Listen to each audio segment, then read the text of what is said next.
Un auditorio está repleto de cientos de desarrolladores de videojuegos, y mientras se apagan las luces, un hombre está finalmente listo para revelar los resultados de décadas de maquinaciones. Lo está arriesgando todo en este proyecto, y al mostrar una imagen 3D en pantalla, la respuesta es nada. Una audiencia completamente en silencio. Había arriesgado todo para nada. Detrás de una pequeña caja milagrosa está la historia de un cantante de ópera, un agente musical y un visionario, los cuales tendrían que enfrentarse a amenazas tanto externas como internas de su empresa para crear un producto que definiría la infancia de millones. Esta es esa historia. Casi todos los jóvenes estaban en el alistamiento militar y se dirigían a la guerra. Pero en una cama, un hombre se quedó atrás. Su nombre es Norio Oga, y un caso de tuberculosis había cortado todas las posibilidades de enlistarse en el ejército. Esto resultaría ser una bendición disfrazada. Mientras la mayoría de sus amigos pelearon y murieron en una guerra que Japón perdería, Oga aprovechó el tiempo en cama para profundizar sus estudios en sus dos grandes fascinaciones, la física y la teoría musical. Para cuando su salud mejoró a los 20 años, Japón se había rendido y fue libre de perseguir su sueño de ser cantante de ópera. Y es durante sus estudios que una decisión impulsiva cambiaría la vida de millones para siempre. Oga a menudo grababa sus interpretaciones para revisarlas y refinarlas, pero la cinta que usaba bastaba para la palabra hablada, pero era terrible para la música. Estaba tan irritado por la mala calidad que sin pensarlo escribió una carta acalorada directamente a la empresa local que fabricaba la grabadora, una empresa que se convertiría en Sony. Así que imagina su sorpresa cuando recibió una propuesta como respuesta. Le ofrecieron un trabajo de medio tiempo como consultor para ayudar a mejorar las grabadoras. Con los años, el trabajo de medio tiempo se convirtió en tiempo completo, y Oga se encontró influyendo en la dirección de Sony en muchas maneras que no esperaría. Jefe, creo que tiene entre manos un problema bastante grande. No entiendo, ¿a qué te refieres? La calidad de los productos de Sony ha aumentado drásticamente en los últimos años, pero es muy difícil reconocerlos. ¿Quién hizo esto? ¿Puedes saber qué es un Sony? ¡No! ¡No puedes! ¡Necesitamos un lenguaje de diseño unificado! ¡Vale ya! ¡Hazlo de una vez! Y así, Oga se convertiría en el hombre responsable de lo que sería la estética de los productos Sony, que llevaría a algunos de los dispositivos de consumo de media más influyentes de la historia mundial. Y sin embargo, es una de sus contribuciones más pequeñas. Bajo su sugerencia, Sony terminó siendo una maniobra para no solo fabricar dispositivos de media, sino también para crear el media que la gente consumiría. Esto condujo a una serie de adquisiciones que darían lugar a Sony Pictures y, más importante para la historia de hoy, Sony Music. Para 1989, Oga tomaría su forma final, CEO de Sony. Había llegado a la cima de la compañía con la que había estado tan enojado y la convirtió en un imperio mediático. Y aún así, era un imperio que estaba dolorosamente poco preparado para la revolución digital que se avecinaba. Para esto, necesitamos conocer a otro de nuestros personajes de hoy, una persona cuya experiencia daría forma a los videojuegos para siempre. Mientras sucedía todo esto, la vida en Japón de posguerra estaba cambiando rápidamente para todos, incluyendo el hijo de un propietario de una pequeña imprenta, Ken Kutaragi. Este joven era un poco diferente, su pasión por la electrónica marcó toda su vida, y era el tipo de niño que parecía más interesado en entender cómo funcionaban los juguetes que jugar con ellos, por lo que no es de extrañar que terminara en una carrera en la Universidad de Electrocomunicaciones de Tokio. Pero justo cuando estaba a punto de obtener su título de electrónica, ocurrió un desastre. Su padre había enfermado terminalmente. No te preocupes, papá, estaré siempre aquí, yo me encargo de la tienda. No me importa que sigas mis pasos, estás destinado a algo mucho mayor. Toma todo mi dinero, no lo necesitaré a donde voy. Encuentra un trabajo que te apasione y haz que valga la pena. Ken se sorprendió con este giro inesperado, pero estaba listo para aprovechar la oportunidad que su padre le había brindado. Y solo había una empresa con el tipo de proyectos que le gustaban: Sony. Ahora, llegar allí no fue un proceso sencillo. Justo ese año Sony básicamente había dejado de contratar nuevos ingenieros debido a una... ¡Venga, dilo! Crisis petrolera. Sí, la misma crisis petrolera que parece que nunca puedo dejar de mencionar. Pero hicieron algunas excepciones para candidatos prometedores, incluyendo a Ken Kutaragi. Su plan era simple. Era el tipo de persona que pensaba en décadas y quería pasar los próximos 10 años aprendiendo todo lo que podía sobre la empresa y convertirse en un experto en electrónica digital. 1983. Habían pasado 10 años desde aquella promesa. Mientras Kutaragi se detiene en una tienda de electrónica, busca rápidamente en los estantes algo específico. Sony había colaborado con algunas empresas para crear un nuevo estándar de computadoras domésticas japonesas denominadas MSX. Y a aquel le encantaba la idea de conseguir una de esas para que jugara su niño pequeño. Pero algo más llamó su atención, una caja blanca y roja con algo llamado un Family Computer, un producto de Nintendo, la empresa de juguetes, los chicos de Donkey Kong. Para ser un ordenador era un poco peculiar, con 2 mandos para jugar incluidos pero sin ningún teclado, pero era tan barata que podía permitirse comprar ambos y que su hijo eligiera. Después de presentarle ambos al niño, se sorprendió cuando el MSX fue rápidamente ignorado en favor de la fácil de usar Famicom. Qué fascinante era esta revelación para él. Fue la consola dedicada de juegos la que claramente atraería a la audiencia general. Un nuevo objetivo se estaba creando en su cabeza. ¿Qué necesitaría él para hacer una consola? Un año después, Ken Kutaragi visita un centro de investigación de tecnologías experimentales de Sony, y una demostración en particular llama su atención. Un prototipo que simplemente se llamaba System G. System G, que se lanzaría al mercado años más tarde como el Sony DME9000, era un dispositivo destinado a agregar efectos 3D en tiempo real a la transmisión de televisión. Kutaragi no podía creer que la tecnología fuera capaz de generar algo como esto. ¿Y si esto podía convertirse en una consola de videojuegos? La idea, por supuesto, era imposible en este momento. Este era un dispositivo que se vendería por decenas de miles de dólares. Pero Ken Kutaragi era un hombre que pensaba en décadas, y con solo una proyección básica del ritmo de la miniaturización tecnológica, estaba dispuesto a apostar que podría empaquetar esto en un dispositivo de consumo en exactamente 10 años. La pasión se reavivó en él. Tenía un nuevo propósito para su próxima década, pero nunca podría hacer algo así solo. Si esta misión iba a llegar a alguna parte, necesitaba conexiones. Necesitaba a Nintendo. Con el paso de los años, la Famicom de Nintendo había pasado a ser una novedad a convertirse en un fenómeno que arrasó con la industria japonesa de videojuegos. Muchas veces Sony había intentado establecer relaciones con Nintendo y en todas las ocasiones la empresa no se había mostrado interesada. Pero en una de esas reuniones, Ken los acompañó. Estaba decidido a encontrar algo, lo que fuera, que podría proporcionar a Nintendo para iniciar la relación que le permitiría crear la consola con la que soñaba. A medida que avanzaba la reunión, los representantes de Nintendo revelaron un detalle importante que finalmente le daría la ventana que desesperadamente deseaba. Estaban comenzando el desarrollo de un nuevo dispositivo de juegos como sucesor del Famicom.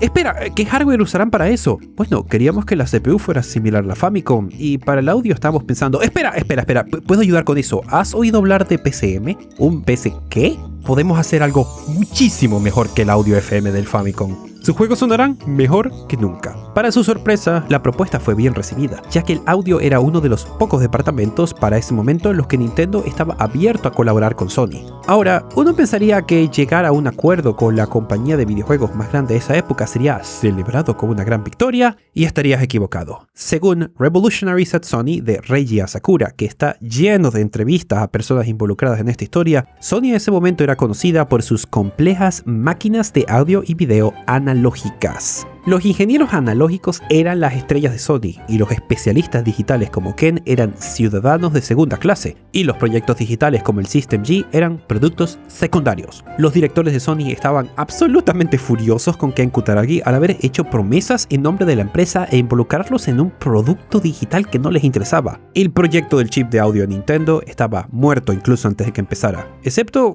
que no los tuvo. Desafiando a los directores de la junta, Kutaragi comenzó a trabajar en secreto en el chip de sonido. Por supuesto, era solo cuestión de tiempo antes de que se enteraran. Esta vez la había liado. La insistencia de Ken en llevar a la empresa hacia costosos e innecesarios productos digitales sería su fin. El precio sería su cabeza.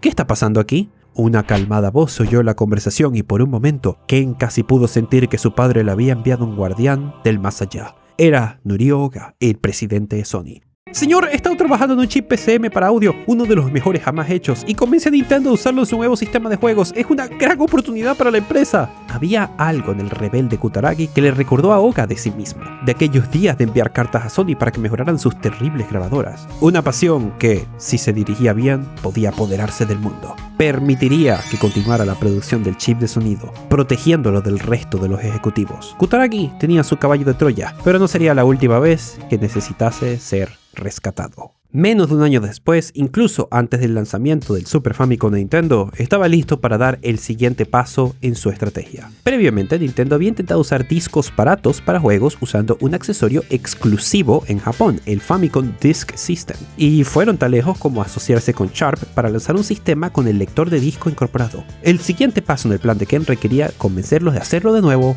pero mejor.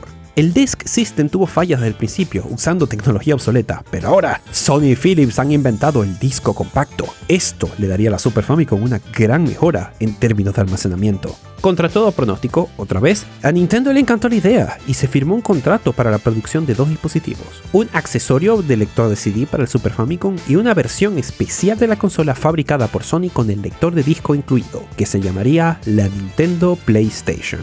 ¡Oh, sí! Todo estaba marchando. La PlayStation era solamente el siguiente paso, y después de su inevitable éxito, Kutaragi tendría la pista despejada para convencer a Nintendo de permitirle hacer una consola capaz de 3D. Pero nunca ocurrió. Lo que sucedió a continuación es literalmente uno de los eventos legendarios más comentados en la historia de videojuegos. Mientras Kutaragi espera su tren en junio de 1991, las noticias del CES de los Estados Unidos lo tomaron completamente desprevenido. Nintendo había traicionado públicamente a Sony por Philips en el contrato del CD. Los detalles exactos de cómo sucedió esto están un poco entre la leyenda y la historia. Es muy posible que el presidente de Nintendo, Hiroshi Yamauchi, estuviese preocupado por la cantidad de control que este proyecto le otorgaba a Sony sobre los juegos de Nintendo. Pero en el momento lo importante es que este fue un traspié muy grande para los planes de la consola de Kutaragi. Su sueño, su visión para la próxima década de progreso tecnológico pendía ahora de un hilo, en manos de las personas que más lo odiaban. Si iba a salvar el proyecto, tendría que jugar sus cartas cuidadosamente. Un año completo pasa de peleas comerciales y contractuales con Nintendo, y la junta de Sony estaba lista para dejar atrás todo este desperdicio de dinero, incluyendo el presidente de Sony, Oga. Pero Kutaragi aún no estaba listo para renunciar a su sueño. En 1984 me mostraron un demo con gráficos 3D muy avanzados que nuestros chicos de laboratorio acababan de crear. Eso fue hace 8 años. Según mis cálculos, creo que podremos fabricar una consola de videojuegos para los consumidores usando esta tecnología en solo 2 años. Venceremos a Nintendo en su propio juego con una tecnología que ni siquiera pueden imaginar. ¿Espera? ¿Es en serio? Señor Oga, lo respeto mucho y me ha ayudado muchísimo durante estos años, pero francamente, ¿va a dejar que Nintendo se salga con la suya?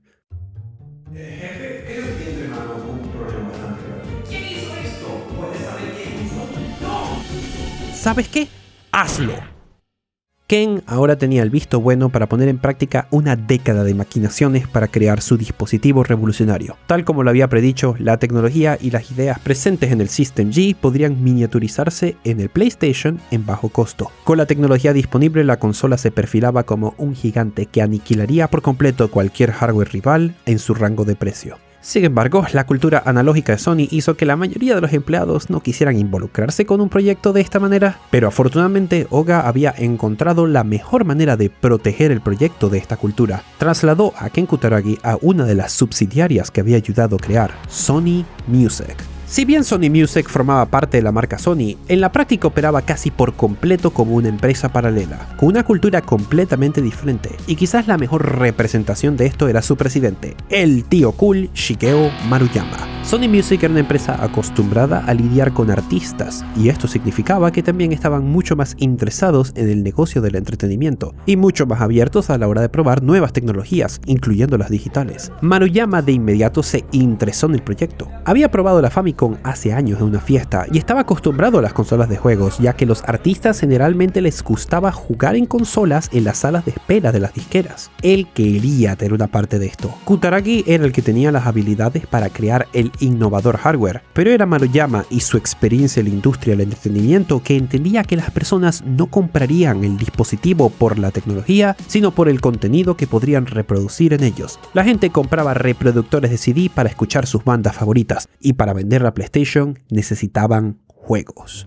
Sony Music tenía los recursos para gerenciar y fabricar juegos para la consola, pero para desarrollarlos, bueno, para el título de lanzamiento del sistema, Maruyama sugirió trabajar con una de las sucursales más externas, Sony ImageSoft. Llevan años publicando juegos, estos chicos son definitivamente la respuesta, y aquí en Sony Music tenemos una excelente relación con ellos. Mira, sé que técnicamente es un videojuego, pero no podemos basar el lanzamiento de una consola en los desarrolladores de Wheel of Fortune. Estos tipos hacen juegos terribles. Ahora, esto presentaba un problema para Sony, porque durante las etapas iniciales de sus consolas, compañías como Nintendo o Sega podían confiar en sus estudios internos para producir juegos exitosos y hacer que las consolas arrancaran. Pero Sony simplemente no tenía el talento para eso, lo que significaba que la supervivencia de todo el proyecto dependía en convencer a otras empresas de hacer juegos de lanzamiento para su consola completamente desconocida. Sin preocuparse por el desafío, Ken se preparó para visitar todas las grandes empresas de juegos de Japón que aceptaran una reunión con él, hasta que pudiese encontrar su repertorio de lanzamiento.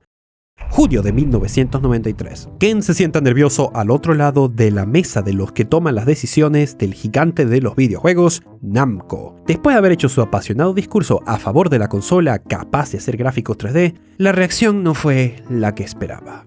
Mire, señor Kutaragi, ustedes son nuevos en esta industria, pero nosotros hemos estado aquí por un tiempo. Hace años lanzamos el primer juego arcade en 3D y eso costaba $10,000 por dispositivo. Y ahora me dice que va a ser una consola compatible con ese nivel de 3D por $300 el próximo año. Tal vez en una década, pero ahora mismo de ninguna manera. Vuelva cuando haya vendido 3 millones de consolas y podemos hablar. Compañía tras compañía obtuvo exactamente el mismo discurso. Era impensable, inconcebible que Sony pudiera lograr lo que decía, y nadie correría el riesgo de hacer un juego de lanzamiento para ellos. Pero Kutaragi sabía que lo que prometían estaba a la vuelta de la esquina. Solo necesitaba una manera de convencer a todos los demás. Y tenía un plan.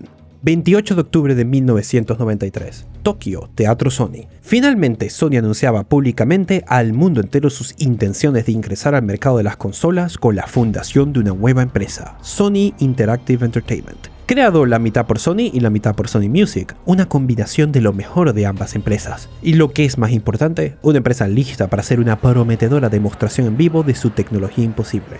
Auditorio Sony número 10, repleto de cientos de desarrolladores de 60 empresas diferentes. Cuando se apagan las luces, Kutaragi está listo para su última apuesta. A medida que se enciende el prototipo, aparece en pantalla un demo de un T-Rex completamente en 3D. Responde instantáneamente los comandos de los botones para demostrar que esto no está pre-renderizado, sino que todo se ejecuta directamente desde el prototipo. Y al Ken volverse hacia la audiencia, escucha silencio. Una audiencia completamente muda.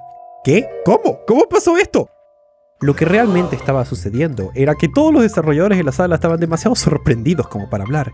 Solo habían visto un demo como este corriendo de estaciones de trabajo extremadamente costosas. Sega presentó el primer juego de lucha arcade con gráficos completamente poligonales hacía apenas unos meses en un costoso gabinete de arcade. ¿Y Sony iba a vender esto por $300? La voz se corre entre los desarrolladores de juegos. La era 3D no estaba a 10 años de distancia, sino a la vuelta de la esquina. Y de repente, todas las reuniones de seguimiento programadas por Ken tenían un tono completamente diferente. Las empresas ya no pedían millones de consolas vendidas, sino que parecían realmente curiosas sobre lo que podrían hacer. Los habían convencido de que Sony realmente podría lograr la tecnología que afirmaban. Ese era solo un pie en la puerta. Si querían convencer a las empresas de dar el enorme salto de fe que era hacer juegos de lanzamiento para PlayStation, necesitaban algo más. Y ahora que estaban escuchando, Sony Interactive Entertainment tenía el arma secreta perfecta, un pequeño truco comercial que Maruyama había aprendido de la industria de la música.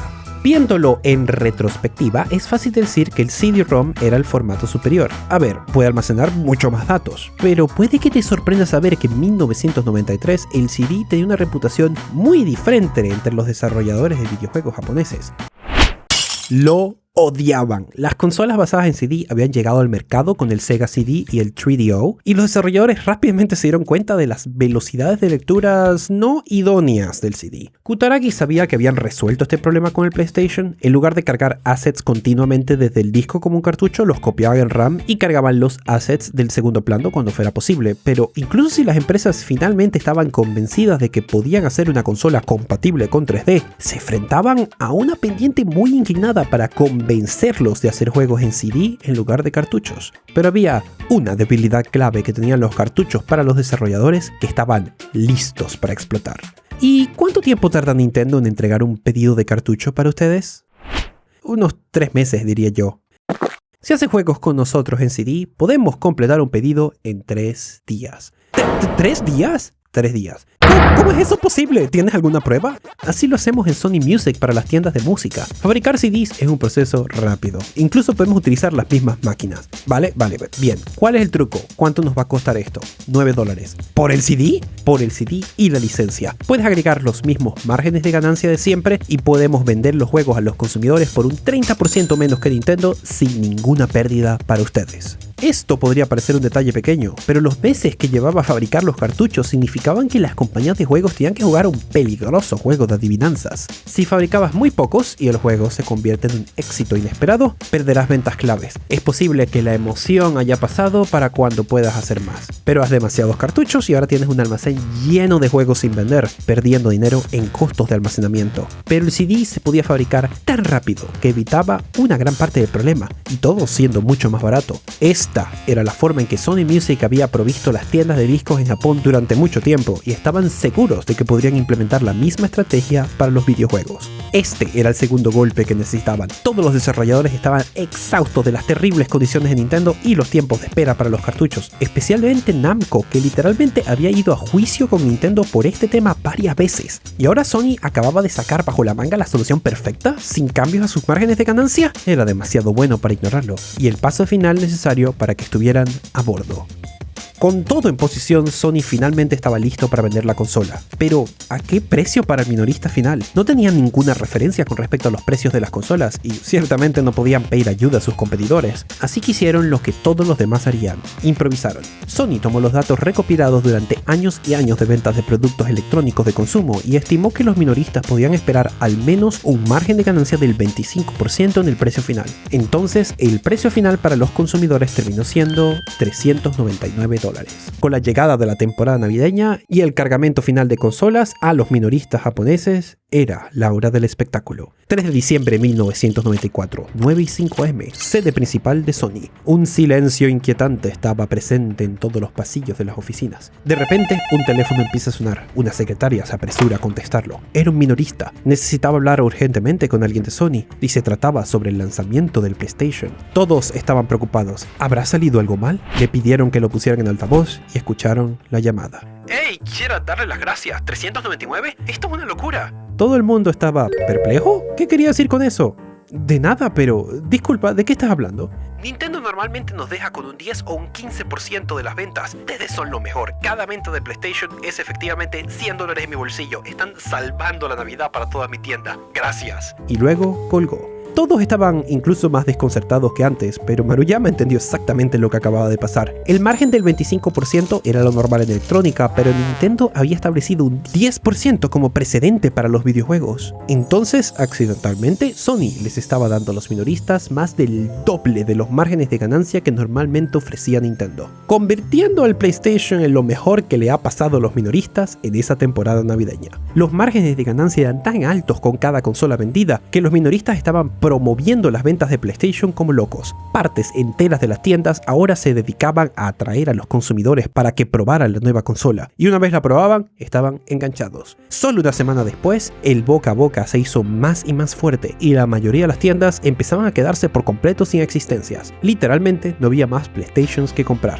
Gracias a la visión de Kutaragi, las decisiones calculadas de Oga y las increíbles tácticas de marketing de Maruyama, y gracias también a este error cometido en el momento adecuado, Sony lo había logrado. Ahora era un jugador en la industria de las consolas, uno que se convertiría en la peor pesadilla de Nintendo en el lapso de unos meses. Pero un factor adicional que contribuyó a este éxito inigualable fue el icónico diseño, tanto de la consola, que equilibra a la perfección estética y practicidad, como del control, que sentaría un precedente que todas las empresas de videojuegos seguirían. Por lo que es posible que te sorprenda un poco saber que el diseño del mando fue muy controversial y que su jefe de diseño tuvo que luchar contra Kutaragi para que permitieran usarlo, lo que haría empleando alguna de sus propias tácticas en su contra. Esa es la historia que estoy explorando esta vez en SideQuest. SideQuest es una serie en la que exploro historias paralelas relacionadas con estos videos, con cada video que hago teniendo su propio acompañante, y cada episodio de SideQuest está disponible en Patreon. Este canal no sería posible en absoluto sin tus contribuciones en Patreon, que ayudan con los gastos de arte, animación 3D e investigación. Y para mí, una contribución tan vital requiere una recompensa a su medida, así que allí siempre van a tener los episodios de SideQuest, junto con previews exclusivos periódicos de los que vamos implementando de los próximos videos. Gracias por mantener a este canal con vida. vida.